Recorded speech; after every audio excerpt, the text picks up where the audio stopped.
Yeah. Father, can you speak a little bit to how often someone should go to confession? How often should someone go to confession? When you feel you need it. I try to go monthly. The church says we should go at least once a year, especially in the state of grave sin. All right? You don't have to go weekly. You don't have to go monthly. You need to go when you think you need to go. If you feel like, I better go to confession, it's time. It's time to go to confession. There's a misnomer that you must go once a year. You know, there's not the church law that you must go once a year. You ought to go at least once a year, especially in the state of grave sin. Right? So if you feel you need to go, it's time to go. Yeah. Father, is confession restricted only to practicing Catholics? I recall times during the service when things happen in the field masses and stuff. Well, that's a good question. The sacraments are for those who believe in them, for one thing, which would be practicing Catholics. However, I know that I am aware that some non-Catholics have gone to confession because they see the importance of, even though their denomination doesn't hold to confession, they see the need to go to confession. So sometimes non-Catholics have gone to confession. But that's one of the sacraments where I think you can, where only practicing Catholic can receive communion. But, non-Catholics have gone to confession from time to time. Mm-hmm. Yeah. Father, how do you define a state of grave sin? A state of grave sin. Why did you ask that? Actually, I don't know what it means. Just to make sure you know. Okay. Grave sin is not mortal sin, right? Mortal sin, to be a mortal sin, it has to be wrong. You have to know it's wrong, and you do it. All right, but it has to be. But grave matter is something serious. All right. But there's no. Remember, I told you about the book, The Penitentials, they had 1,000 years ago. We don't have that anymore. But we have, and I give you an idea. If you've done something wrong that you know is wrong, and it's harmful to somebody else, or even to yourself, that's probably a grave sin. All right. If you I use it for little kids, it works for adults too. If you shoplift, Snickers from, that's not grave sin, right? It's a venial sin. It's sinful. It's a venial sin. That's not grave sin. But if something that is serious and harmful to somebody else or you, that's probably a grave sin. And it's that's a big, broad definition, but it's going to give you an idea for you to look at this and go, have I done anything like that that's harmful to me or to somebody else that's serious? If you knock over your neighbor's mailbox when you pull it in at night, if it's harmful to your neighbor, you've knocked over their mailbox, is it serious? Probably not. That's probably not grave sin, right? Get up in the morning and write a check or put up in the mailbox for them, right? That's probably not grave sin. If you get mad at your neighbor and, and I don't know, do damage to their home, or that might be grave sin. That makes sense. So it's something serious matter, serious, and you know it, and it's harmful to someone else or others. Now, mortal sin, the root of the word mortal is mortis, death. What cuts off your relationship with God, right? Knocking over your neighbor's mailbox probably doesn't break your relationship with God, right? Maybe damaging your neighbor's home, graffiti on his home, may not be mortal, but it might be grave, right? Killing your next door neighbor, that's the next level, right? So there are certain things that are cut off your relationship with God. It's an extended middle finger to God is mortal sin, right? that it breaks your relationship with God. Now, there's no book that lists these are mortal and these are not. Thou shalt not kill. One of the 10 Commandments, right? Thou shalt not kill. To kill someone is called an intrinsic evil. It's always a bad thing. Always, always, always a bad thing. Killing someone is never a good thing. It's an intrinsic evil. It's not always a mortal sin, even though it's an intrinsic evil. Always bad. Let's get your neighbor again. You get mad at your neighbor, you walk into his house and shoot him. You killed him. Mortal sin. You're in your home at night. An armed intruder breaks into your home with a weapon, is going to kill you and your spouse and your family. You shoot them first. You've killed them. That's a bad thing, an intrinsic evil. It's not a mortal sin. You acted in self-defense. You still committed in what is considered an intrinsic evil. Because killing someone can never, never, never, never be good. But it's not always a sin. Young people ask me, can I join the Army? Can I join the Army? So, well, why are you joining the Army? I joined the Army to defend my country. Yes, join the Army. That's okay. Why are you joining the Army? I'm joining the Army so I can go over to the Middle East and kill as many Muslims as I possibly can. No. You can't. You shouldn't join the Army. Yeah, but they're right. The first person may actually have to kill someone in the Army, but they're not going in the Army to do that. This one's going in the Army so it can do that. So the moral value judges are involved in determining sinfulness. Yeah, we sin. But when we come to Mass and receive communion, venial sins are forgiven by the very act that we go to Mass, say the penitential rite at the beginning of Mass, and then receive communion. Mortal sins are to be confessed. Where am I going here? How are we doing? So, Go. like if you were driving drunk and you killed some people in another car, Yeah, okay.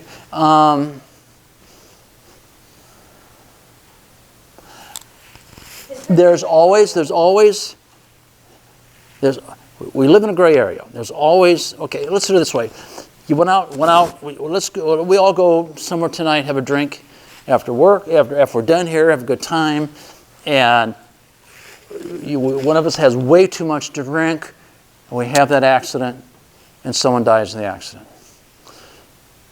Sinful? Maybe, probably. Morally? Not necessarily. Or we say, you should not be drinking. You're not supposed to be drinking. You've got two DWIs. You should not be drinking. You should not, and you don't have a license. You're not to be drinking. You're not to be driving, and you go out and get drunk and go out and stuff. That might be mortal sin because you've got restrictions on you. Because you know you can't drink. You know you can't drive. You know that, and you say I'm going to do it anyway, and someone is harmed because of your actions. That might be a mortal sin. First one might be sinful because you lost control of your faculties by drinking. That might be a venial sin. Some of these are fine lines. The angels dancing ahead of a pin. You said there are times when the priest could say, "No, I don't forgive you." Yes. If you don't believe that their intent is to actually be sorry for what they've done. Right. So, if someone did something mortal, had a mortal sin, and did something bad, Yeah. horrible, but they came in true contrition, they could be forgiven. Yes. No matter what it is. No matter what it is. No matter what. God's forgiveness is absolute. So if you come asking for forgiveness, no matter what it is, God's forgiveness is granted. No matter if you're absolutely contrite and you bring that to reconciliation, God's forgiveness is absolute. It's absolute. Right? We brought up, say, what if you know somebody, Father, I murdered somebody, I did this, I did that, I did that. The priest cannot require them. The priest can't divulge it, and the priest cannot require them to report it. But the priest might say, I would suggest you turn yourself in. If you want to receive true, not forgiveness, but true healing from this, you might want to take responsibility for your actions and turn yourself in. You might want to do that. But the priest can't do it.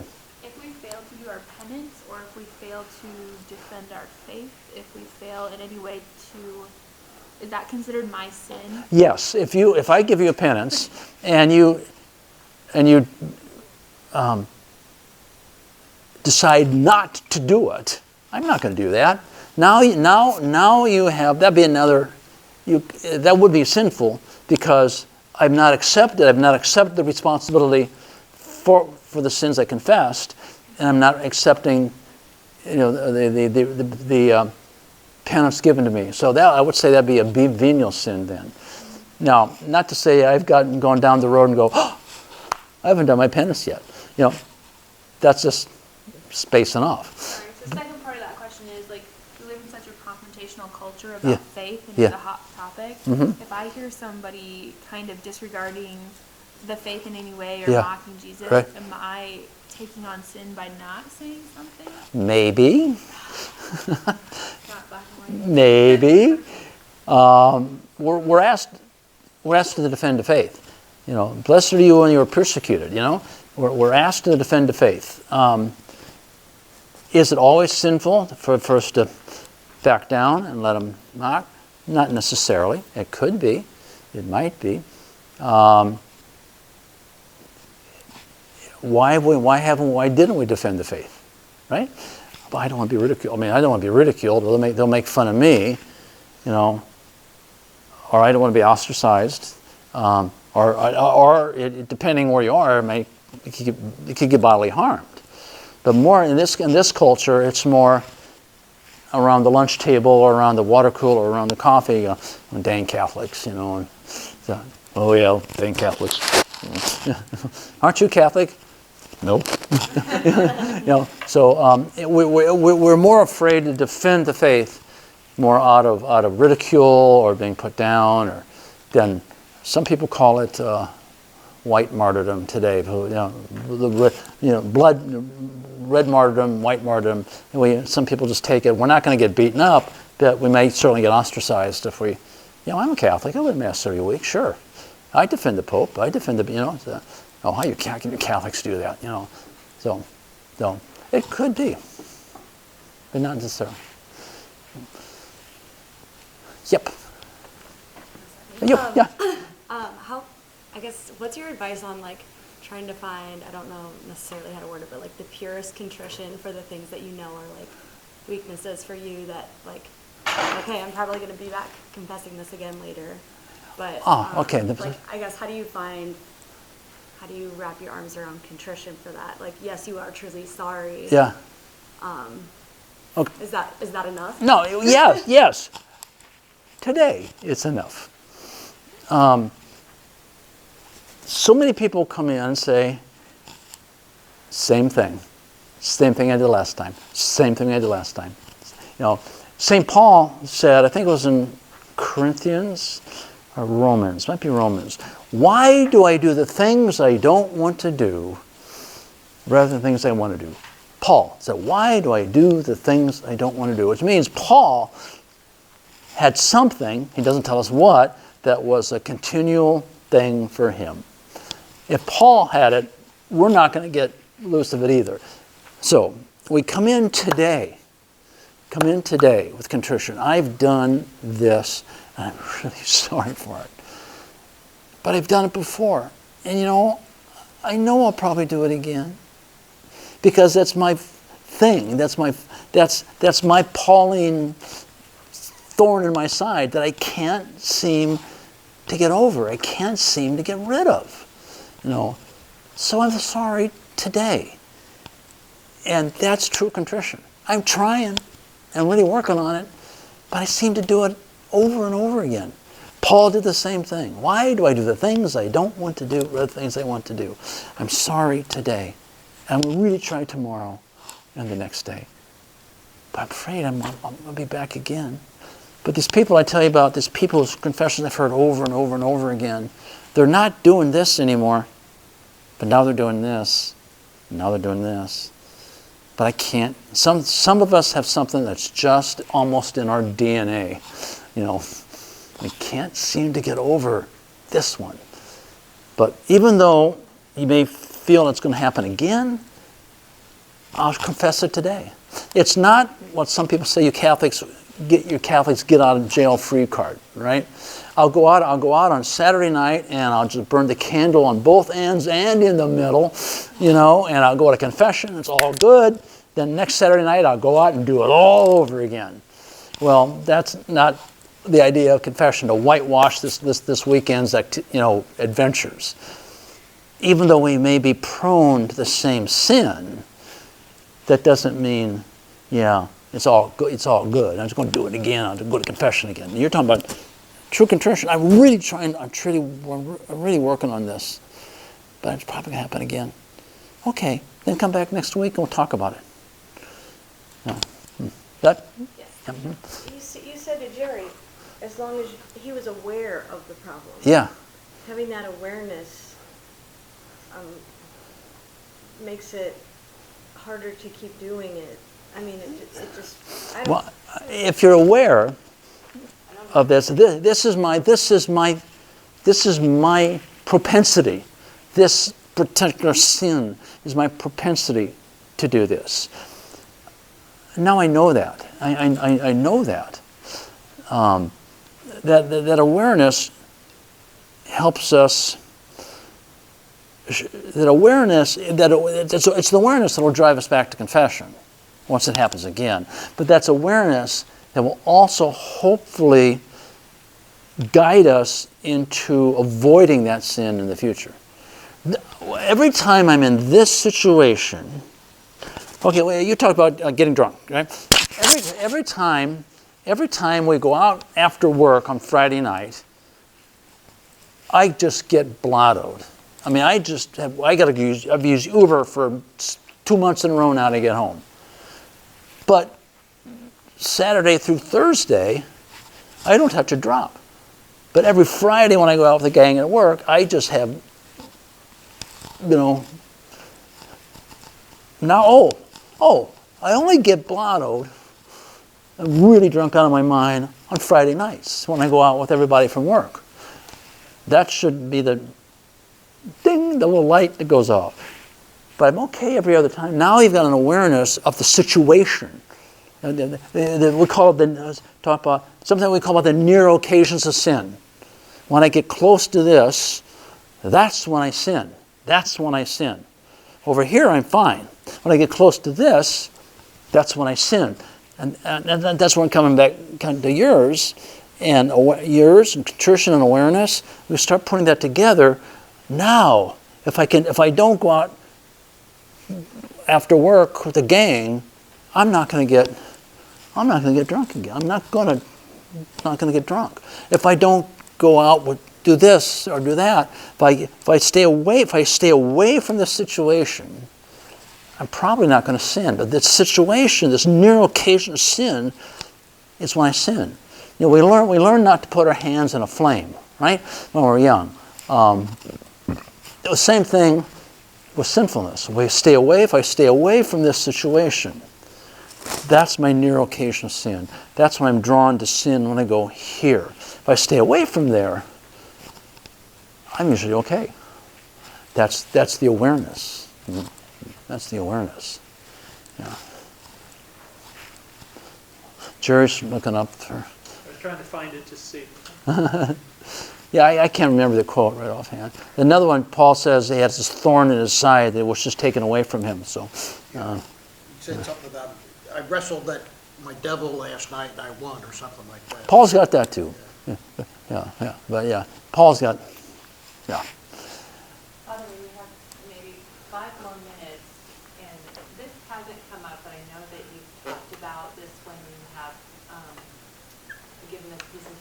for is a lot of times people will ask, is there any, and you kind of touched on, is there any sin that can't be forgiven? And you said no, but you sometimes say that people struggle to forgive themselves. Could you touch on that a little Very bit? good.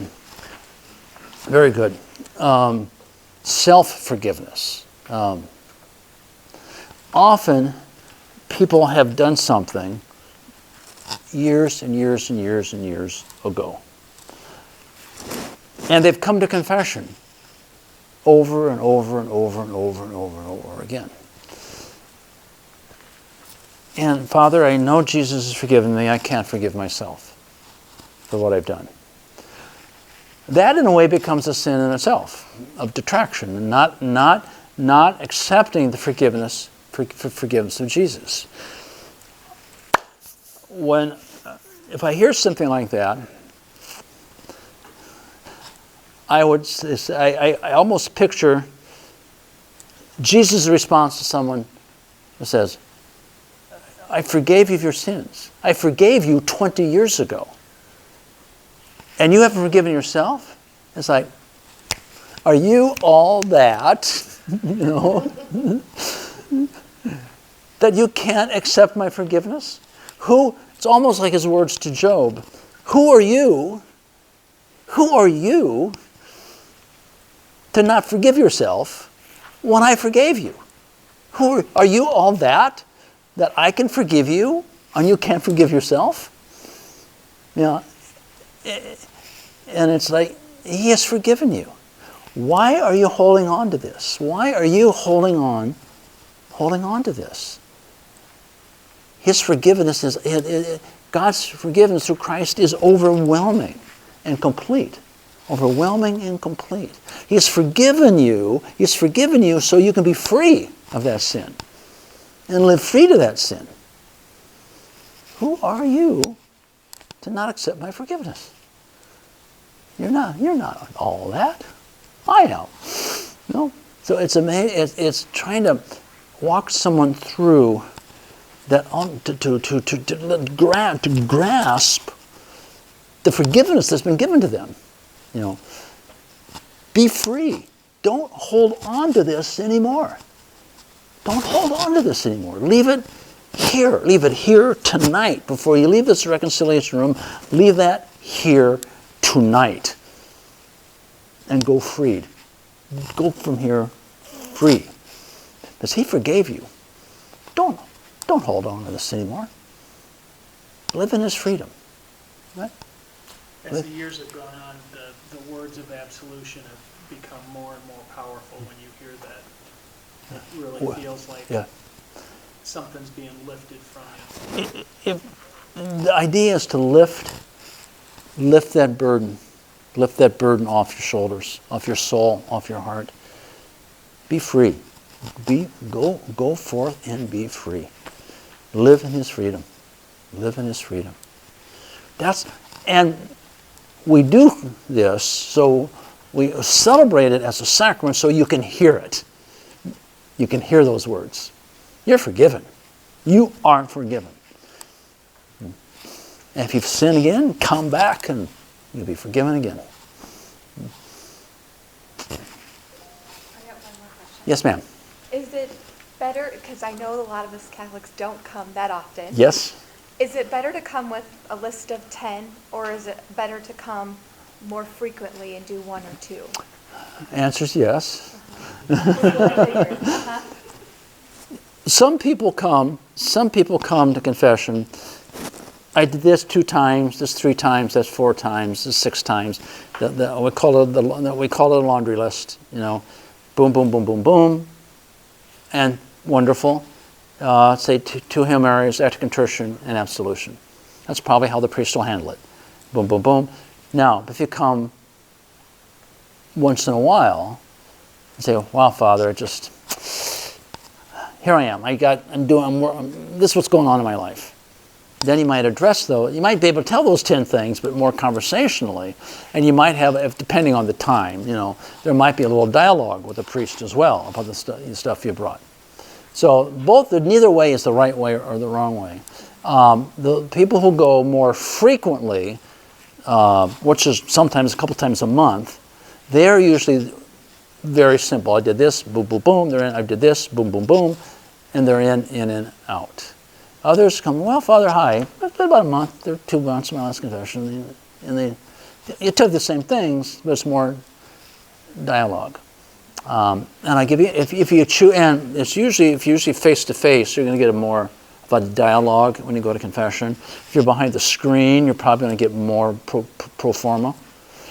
And please, please, please, please, if you go behind the screen, don't automatically get behind the screen and start whispering. It tends to people go by the screen and they start to whisper. I can't hear you. And some of you know I got hearing aids in the last year or two, and sometimes even with hearing aids, I can't hear you. So you're inside a room, and this is not breaking the seal, but during the parish mission, when we started hearing confessions, when the music started outside, people going, "Bless me, Father." Oh, music! I have sinned. Yes. No. They've started the music. You've got cover. You've got cover with the music, right? So please, speak in a normal voice when you come to confession. You'll be good. You'll be all right. So it says there's no right way to come. Go behind the screen. Go face to face. Do your list, or just have a dialogue. Whatever suits you. Whatever suits you. When you come to confession, that's the right way to go. That's the right way to go. Go as frequently as you feel you need to. If you need to come every week, come every week. You want to go once a month? Once a month. I wouldn't put decades between them, but although some people do. So, but whatever you feel is right, that's right for you.